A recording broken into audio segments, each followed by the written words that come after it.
Hey there, Dave Politis, Can-Am Missing Project, a copyrighted edition for our video page, and we're back in the silo. It's getting nicer here in Montana, and soon I will be outdoors in most of your episodes. But while we're wrapping this up, this cold winter, I'm going to bring you a few stories that are very mind-boggling. And first thing we'll do is we're going to go to the mailbag. It says, "Hi Dave, my name is Redacted. I'm a Frenchman living in the Far East, and I've been a regular viewer of your channel since day one. I never missed a video until recently.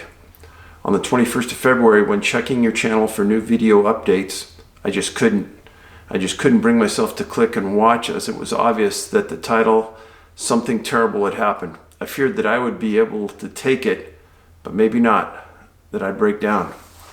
Why, I thought, why everything good and pure must inevitably be attacked, soiled, or vilified?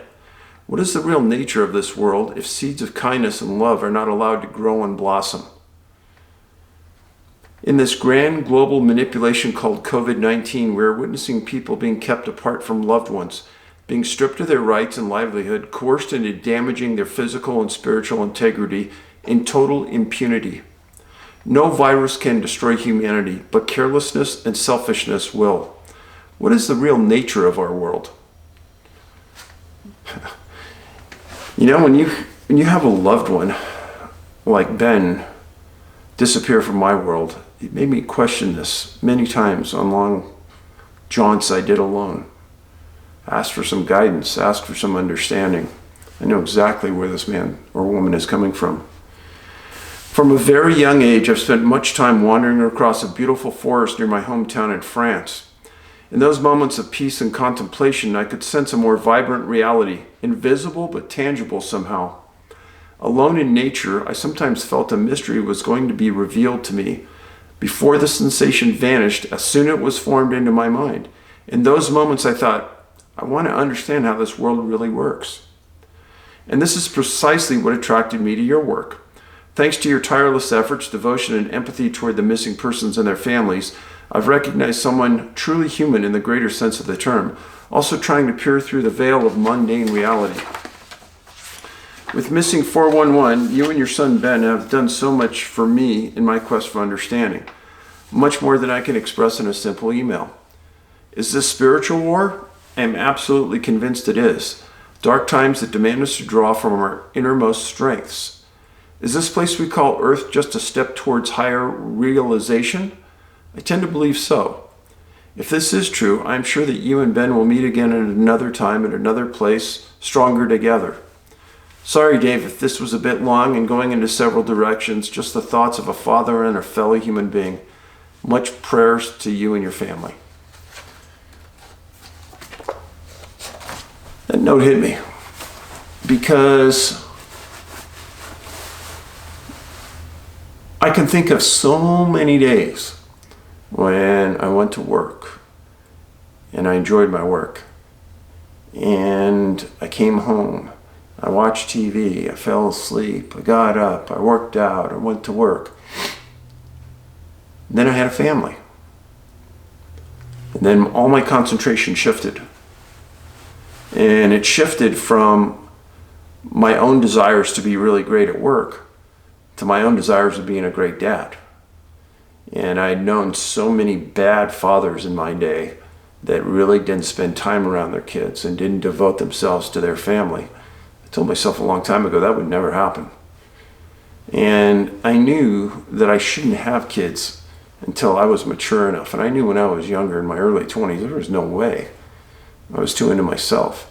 And as time went on, I realized there's so much more to life than sufficing your own ego and playing into that I soon realized that the joy of kids succeeding and excelling was much greater than my own personal success. And I really gleaned a lot out of that in life.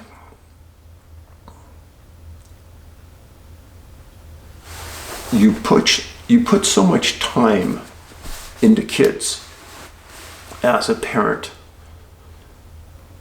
and you nurture them and you watch them grow up. and you just pray for one thing in my world, that is happiness. Success is nice, but happiness is tantamount. There's a lot of very poor people that some would think, oh, those poor people, they don't have a lot of money. But you know what? They may live in the middle of nowhere, and they may have a plot of land, and they may be the happiest people you ever saw. Money doesn't necessarily bring happiness. Sometimes it makes life a little easier, but it doesn't guarantee you're happy. So I'm going to talk to you about 2 cases today involving 7 people. That's a lot. And both of them are quite different. But the first one is up around the Adirondacks in New York. And it involved a man that went by the name of Leslie Wiggs, W-I-G-G-S. He was either 59 or 65 when he disappeared, and the numbers aren't real clear. But he went missing on October 10th, 1958 on Santanoni, S-A-N-T-A-N-O-N-I, Santanoni Peak in the Upper Peaks Wilderness, or correct that, the High Peaks Wilderness in Upper New York. And it's about 4 or 5 miles west of Mount Marcy. And I've written about that location before because it had some unusual disappearances. The whole High Peaks area has a lot of strange things that go on there that I've written about from over the years. But on this incident, Mr. Wiggs grew up in Norfolk, Virginia, in a very wealthy family. And he had a brother and a dad that pushed the family pretty hard. And he graduated from the University of Virginia and became an attorney. And he wasn't a very successful attorney. And he kind of dropped out of everyone's life. His dad, his brother, nobody really knew where he was. So in the years prior to when he disappeared in 58, he was living in Schenectady, New York. And he was working for an Army and a Navy depot. Those are locations that dispatch materials and things for the armed forces. And he was making minuscule amount of money, a couple $1,000s a year or less. And he was an outdoorsman, and he just loved the outdoors. Climbing, fishing, the whole scene. And people around him said that he kept to himself. Didn't talk to a lot of people, kind of quiet guy. But he was stable and a good worker. Well, on the day prior to him climbing Mount Santanoni, he went to a YMCA in a place called Tallahalis, T-A-H-A-W-A-I-S, New York. And there was a YMCA there, and he asked if he could store some supplies there while he went into the wilderness. They said he could. So he got on his bike and he rode as far as he could to the bottom of the peak, and he climbed it. And they found a notation in the ledger at the top of the peak that said, cloudy, not raining yet. He signed his name. It did start raining that afternoon. Weather did move in. But when he didn't come back to the YMCA to pick up his stuff, they called the sheriff and a search and rescue started. And then his picture was put in the paper. And somebody at one of the depots that he worked at recognized the picture and said, hey, that's not Leslie Wiggs. That's a guy named Howardilroy. Now it really starts to get weird. So Howardilroy, his parents were super wealthy, as were Wiggs and Gilroy were the same people. And in the years before this disappearance, his family hadn't heard from him, and his dad paid a private investigator to find him, and his dad went to his house, knocked on his door. And his dad said that he just said, hi, Dad, like there was no big deal, hadn't seen him in a decade. And he walked in and they had a good conversation. Conversation centered about $80,000, the newspaper said, in inheritance that was due Leslie from a family death. And his dad said, hey, this is coming to you. And his dad said he wasn't really interested. Well, an attorney needed Leslie to sign off on the inheritance and called him in. And under oath, he said, I don't want any of the money. Give it to my other brothers and sisters, but I don't want it. And he didn't take it. So $80,000 in 1958 is probably worth $3 or $4, maybe $5 million today. It was a lot of money. And that may go to the unusual nature that he had just for the outdoors, for life in general. He was embarrassed, his family said, because he didn't become a successful attorney, and his family says that's why he dropped out. But when you read the articles, it almost sounds as though that his family wasn't really proud of him, especially his dad. When you read the articles, I felt sad.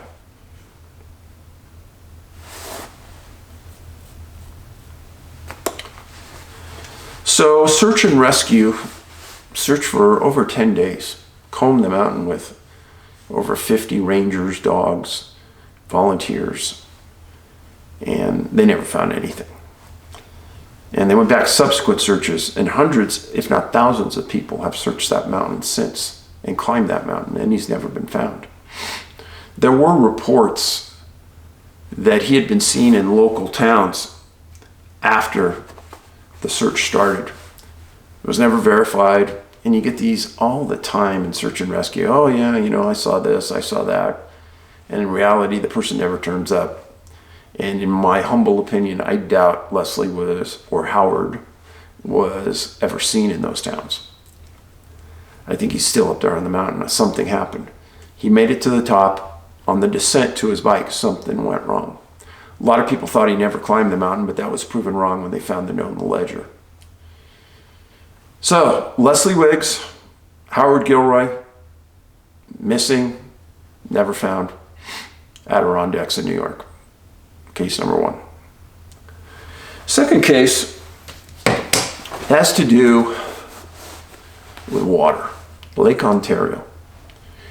Now, in Missing 411, A Sobering Coincidence, I wrote a story about a missing teacher from Whitby, Whitby. This one teacher was the most regular, reputable, in-shape person imaginable, and if it was 20 below, he went out for a morning run at 4:30 in the morning every morning. And he lived near the northern shore of Lake Ontario. Well, one morning he went out for a run. He didn't come back. Giant search, wasn't found.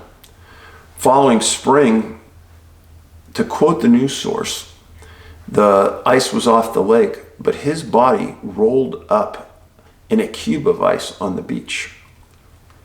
They had found his shoes on the shoreline near the time he disappeared.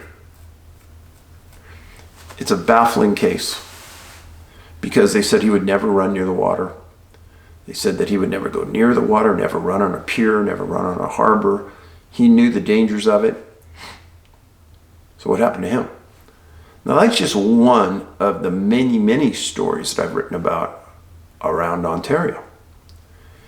Now the location of the story I'm going to tell you is about 2 miles west of Whitby and about 6 or 7 miles east of Toronto, in a city called Pickering, and specifically the Pickering Marina is what we're going to talk about. March 17th, 1995. And 6 boys. Chad Smith, 18. Danny Higgins, 16. Jan Boyle, 17. Jimmy LaFave, 17. Michael Cummins, 17. And Robbie Rumbold, 17. The story the press told is that the night before, these boys had been out and broken into a different marina nearby somewhere. And on the night of the 17th, they got him on camera coming into that Pickering Marina. And then they got him on camera at 1:30 and then at 2:30 in the morning, so they kind of hung out. And they stole 2 boats. They stole a paddle boat, and they stole a boat that was essentially a mimic of a Boston whaler. I actually know something about Boston whalers. Boston whalers are a boat that are completely filled with styrofoam. They are unsinkable. You cut one in half and both halves are going to float. Well, supposedly this boat they stole was exactly like a Boston whaler. Unsinkable. And again, they were seen on film at 1:48 a.m. and then again at 2:30 a.m. They had been partying all night for St. Patrick's Day. I know that's a little young to be partying. And you kind of wonder how they were able to stay out so late. But it was St. Patrick's Day or St. Patrick's Night. And the next morning, when these kids didn't go home, the parents started to call each other, figure, hey, something's really wrong. And the marina found out that 2 of their boats were missing. They looked at the footage, recognized some young boys, the boat's still gone, so they called the police. And the police realized they're going to need some help because they need to find their boat and these boys. So the first thing they do is they call Toronto to get reinforcements, and Toronto and Durham police respond. The Coast Guard responds. The Air Force responds with a Hercules C-130. A helicopter from the Canadian base in Trenton responds. And every private boat available goes into the water in Ontario looking for these 2 boats. Well, it's about this time of the year. It was March 17th. And they described the water in the lake as frigid. And if those boys fell in, they would die fairly rapidly from hypothermia, no doubt. And their bodies would probably sink to the bottom. But one thing won't sink is that boat. And they knew that. And they kept looking and kept looking. And almost a 2-week search, the initial 2-week search, they found no clothes. They didn't find any of the boats. They did find a 5-gallon gas canister in an area near Wilson, New York. And some of the people thought that that gas canister may belong to the boat, the big boat, like the whaler. But nobody was 100% sure. And since then, there's been many other searches. There was a body found in Niagara where the person was wearing red pants, and they thought one of these boys might have been wearing red pants. And they sent it for DNA testing, and it never came back. So I doubt it turned out to be one of these guys.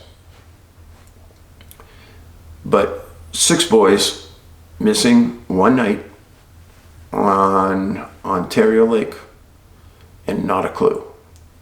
There have been many articles written about this, about the mystery behind it. The parents are frustrated, families are befuddled, and I gotta say that in my time researching missing people, I've seen a lot of these kind of cases.